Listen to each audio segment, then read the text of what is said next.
కలువని చంద్రుని ఎందుకు కలిపాడు ఆ కలయిక కలగా ఎందుకు మార్చాడు ఆ కథ రాసిన దేవుడన్నవాడు కరుణన్నది ఎరుగని కటిక గుండెవాడు నా కథలో ఆ దేవుడు ఎంతటి దయ చూపించాడు అడగక ముందే ఇంతటి పెన్నిధి నాకందించాడు కళలే తరగని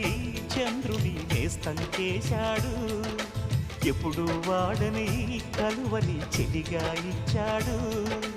ఓ